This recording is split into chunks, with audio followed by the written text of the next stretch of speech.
Stratejik odak olarak yeni bir analiz ile karşınızdayız. Bugün, modern savaş mimarisini değiştiren en kritik kırılmalardan birini ele alıyoruz. Ukrayna-Rusya Savaşı. Bu kısa belgeselde 3 temel soruya cevap arayacağız. Bu savaş, Amerika Birleşik Devletleri'nin askeri stratejisini nasıl değiştirdi? Avrupa'yı neden yeniden silahlanma ve caydırıcılık dönemine zorladı? Ve Türkiye, bu süreçte diplomasi, Montreux dengesi ve savunma sanayi üzerinden uluslararası alanda hangi kazanımları elde etti?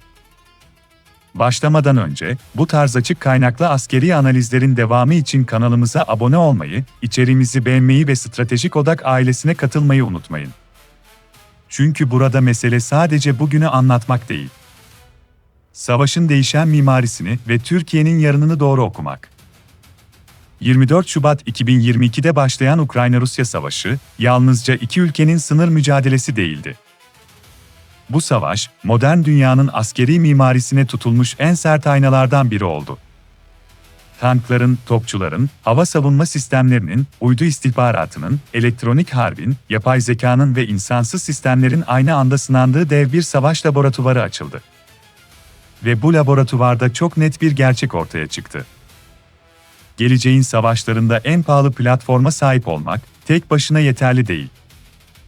Onu görebilen, takip edebilen, sinyalini bozabilen, daha hızlı karar verebilen ve daha ucuza daha çok sistem sahaya sürebilen taraf avantaj kazanıyor. Ukrayna cephesi, modern savaşın artık tek bir silah sistemiyle açıklanamayacağını gösterdi. Sahadaki klasik ateş gücü önemini koruyor, fakat savaş alanının üzerinde artık farklı bir katman var. Bu katman, cepheyi daha görünür, daha hızlı ve daha yıpratıcı hale getiren insansız sistemler ağı. Ucuz, küçük, hızlı ve sürekli yenilenen dronlar, savaşın temposunu değiştirdi. FPV dronlar, keşif dronları, kamikaze sistemler, uzun menzilli saldırı araçları ve bunlara karşı geliştirilen elektronik harp çözümleri, cephe hattını neredeyse şeffaf hale getirdi. Artık bir birlik gizlenmekte zorlanıyor. Bir mevzi uzun süre sabit kalamıyor. Zırhlı araçlar yalnızca kalın zırhla değil, sensör ağı, elektronik koruma kapasitesi ve hava savunma desteğiyle ayakta kalabiliyor. Eskiden savaş alanında üstünlük, çoğu zaman daha büyük birlikler, daha ağır zırhlar ve daha yoğun ateş gücüyle kurulurdu. Bugün ise bu denkleme yeni bir unsur eklendi. Bilgi üstünlüğü. Nerede olduğunu gizleyemeyen bir hedef, en güçlü korumaya sahip olsa bile savunmasız hale geliyor. Bu yüzden Ukrayna cephesi yalnızca bir drone savaşı değildir. Bu dronların ateş gücünü yönlendirdiği, elektronik harbin dronları susturmaya çalıştığı, yapay zekanın hedef seçimini hızlandırdığı ve üretim kapasitesinin her gün yeniden sınandığı bir yıpratma savaşıdır. Yeni savaş mimarisi artık 3 kelimeyle özetlenebilir. Gör, karar ver, daha hızlı vur. Ukrayna Savaşı, Amerika Birleşik Devletleri için yalnızca Avrupa'daki bir kriz değildi. Aynı zamanda gelecekte Pasifik'te yaşanabilecek büyük güç rekabetinin de provası oldu. Amerikan ordusu uzun yıllar boyunca hava üstünlüğü, hassas vuruş kabiliyeti ve ileri teknoloji platformları üzerine kurulu bir savaş anlayışı geliştirdi. Bu model, Irak ve Afganistan gibi savaşlarda büyük avantaj sağladı. Fakat Ukrayna cephesi farklı bir gerçek gösterdi. Yüksek yoğunluklu bir savaşta en gelişmiş sistemlere sahip olmak tek başına yetmez. Bu sistemleri aylarca sahada tutacak mühimmat akışı, yedek parça kapasitesi, drone üretimi, elektronik harp desteği, yazılım güncelleme hızı ve güçlü üretim hattı gerekir. Bu nedenle Pentagon'un Replicator girişimi kritik bir dönüm noktası oldu. Amerika Birleşik Devletleri Savunma Bakanlığı, bu girişimin ilk aşamasında farklı alanlarda görev yapabilecek binlerce otonom sistemi, 18 ila 24 ay içinde sahaya çıkarma hedefini açıkladı. Bu sistemler, daha düşük maliyetli, insansız ve gerektiğinde risk alınarak kullanılabilecek platformlar olarak tasarlandı. Amerikan askeri düşüncesinde önemli bir kırılmadır. Artık mesele yalnızca en pahalı uçağı, en gelişmiş füzeyi ya da en sofistike komuta merkezini üretmek değil. Mesele, daha çok sayıda, daha hızlı üretilebilen ve kaybedildiğinde tüm sistemi çökertmeyen dağıtık bir güç mimarisi kurmak. Ukrayna cephesi, Washington'a çok net bir ders verdi. Geleceğin savaşında teknoloji önemlidir. Ama teknoloji, üretim kapasitesi, sayısal derinlik ve hızlı uyum becerisiyle desteklenmezse, yıpratma savaşında tek başına yeterli olmaz. Bu yüzden Ukrayna cephesi, Amerika için aynı zamanda Pasifik'e dönük büyük bir uyarıdır. Çünkü Tayvan Boğazı gibi bir senaryoda yalnızca en gelişmiş platformlara değil, uzun süre dayanabilecek üretim kapasitesine, dağıtık komuta yapısına ve yoğun insansız sistem ağına ihtiyaç duyulacaktır. Avrupa için Ukrayna Savaşı, 30 yıllık stratejik konfor döneminin sonu oldu. Soğuk Savaş'tan sonra birçok Avrupa ülkesi savunma bütçelerini düşürdü. Ordular küçüldü, ağır sanayi kapasitesi yavaşladı ve güvenlik anlayışı büyük ölçüde NATO şemsiyesi üzerine kuruldu. Avrupa, kendi güvenliğini uzun süre Amerikan askeri gücüyle garanti altında gördü. Fakat Rusya'nın Ukrayna'ya saldırısı, bu varsayımı sert biçimde kırdı. Artık savaş, kıtanın dışında yaşanan uzak bir kriz değil, Avrupa güvenlik düzeninin tam merkezindeki stratejik bir gerçeklikti. Bu kırılma, yalnızca siyasi açıklamalarda değil, savunma harcamalarında da açık şekilde görüldü. Ukrayna Savaşı öncesinde Avrupa ülkeleri savunma bütçelerini artırmaya başlamıştı, ancak bu artış daha yavaş, daha sınırlı ve daha kontrollü ilerliyordu. 2014'te Avrupa'daki NATO müttefikleri ve Kanada'nın savunma harcaması, toplam ekonomik büyüklük içinde yaklaşık %1,4 seviyesindeydi. Bu oran yıllar içinde kademeli olarak yükseldi. Fakat savaş sonrası tablo tamamen değişti. 2025'e gelindiğinde Avrupa'daki NATO müttefikleri ve Kanada, savunmaya 574 milyar dolardan fazla kaynak ayırdı. Bu yalnızca 2024'e göre reel olarak %20'lik bir artış anlamına gelmiyordu. Aynı zamanda 2014 ile 2025 arasında savunma harcamalarının reel olarak %106 artması demekti. Yani Avrupa, 10 yıl içinde savunma harcamalarını reel olarak 2 kattan fazla artırdı. Bu tablo, kıtanın güvenlik anlayışında yaşanan değişimin en net göstergelerinden biri oldu. Avrupa Birliği tarafında da benzer bir sıçrama yaşandı. Avrupa Birliği üyesi ülkelerin savunma harcamalarının 2025'te yaklaşık 381 milyar euroya ulaşması bekleniyor. 2020'ye kıyasla %60'ın üzerinde artış anlamına geliyor. Yani Ukrayna Savaşı, Avrupa için yalnızca güvenlik tehdidi yaratmadı. Aynı zamanda kıtanın savunma sanayi, mühimmat üretimi, hava savunması, drone kapasitesi ve askeri altyapı yatırımlarını yeniden başlatan büyük bir stratejik kırılma oldu. Bu yalnızca bütçe artışı değil. Bir zihniyet değişimi. 2025 Lahey zirvesinde NATO ülkeleri, 2035'e kadar savunma ve güvenlikle bağlantılı harcamaları gayri safi yurt içi hasılanın %5'i seviyesine çıkarma hedefinde uzlaştı.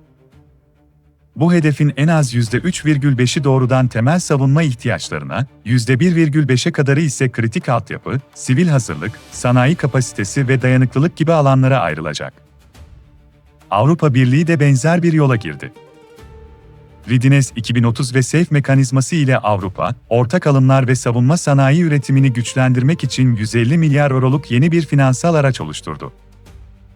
Bu yapı özellikle hava savunma, füze, drone, siber güvenlik ve mühimmat gibi alanlara odaklanıyor. Ama Avrupa'nın önündeki temel sorun artık sadece para değil.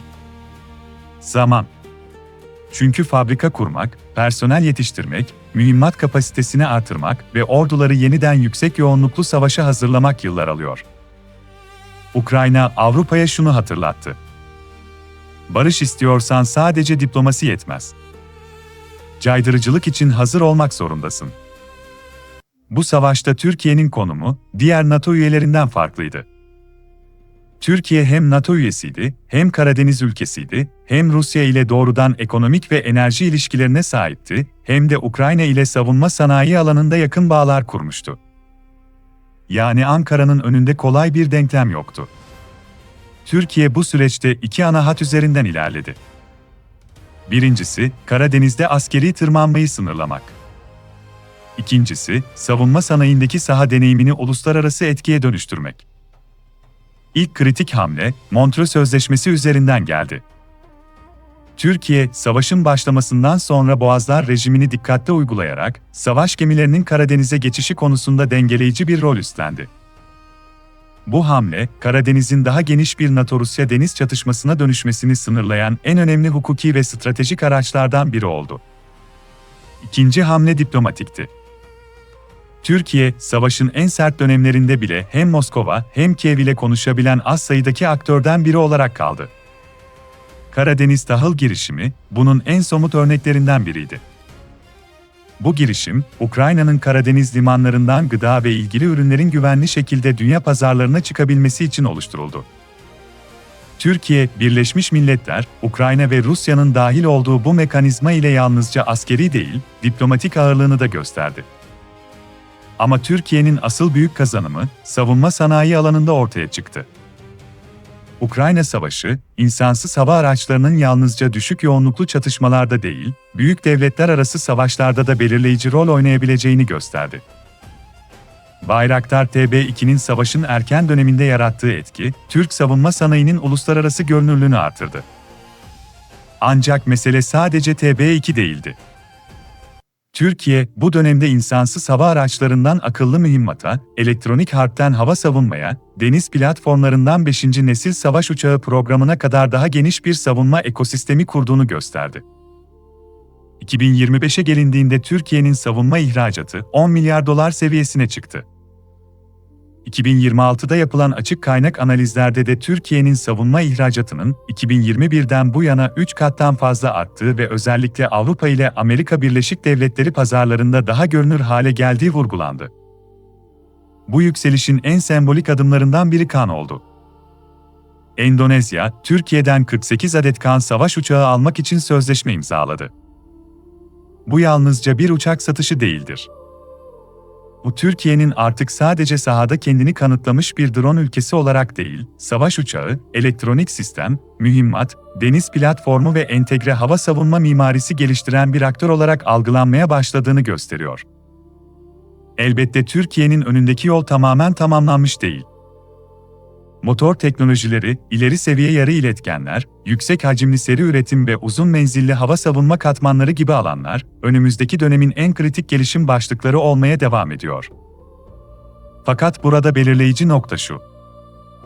Bu alanlar Türkiye'nin zayıflık hanesine yazılmış duran sorunlar değil, savunma ekosisteminin tamamlandıkça daha da güçleneceği stratejik eşiklerdir. Motor, çip, sensör, yapay zeka ve seri üretim kapasitesi derinleştikçe, Kaan'dan Kızıl Elma'ya, Akıncı'dan hava savunma sistemlerine kadar bütün mimari daha bağımsız ve daha entegre hale gelecektir.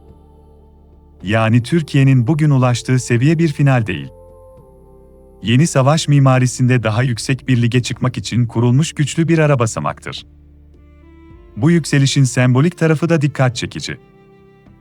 NATO'nun resmi açıklamasına göre 2026 NATO zirvesi 7 ve 8 Temmuz tarihlerinde Ankara'da, Beştepe Cumhurbaşkanlığı Külliyesi'nde düzenlenecek.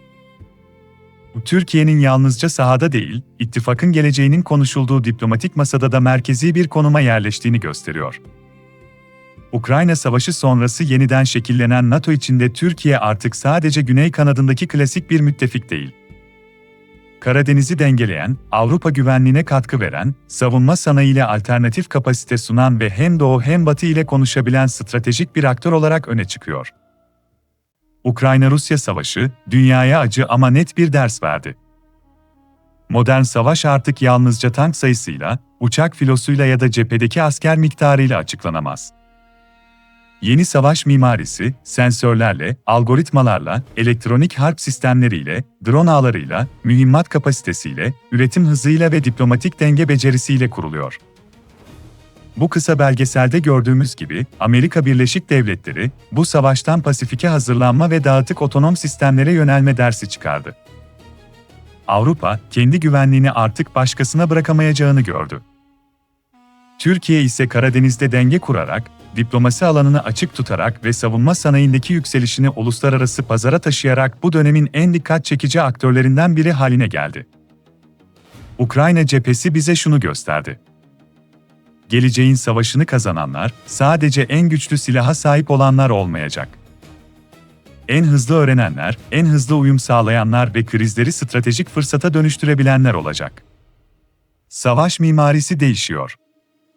Ve bu değişimi doğru okuyan ülkeler, yalnızca bugünün cephesini değil, yarının dünya düzenini de şekillendirecek.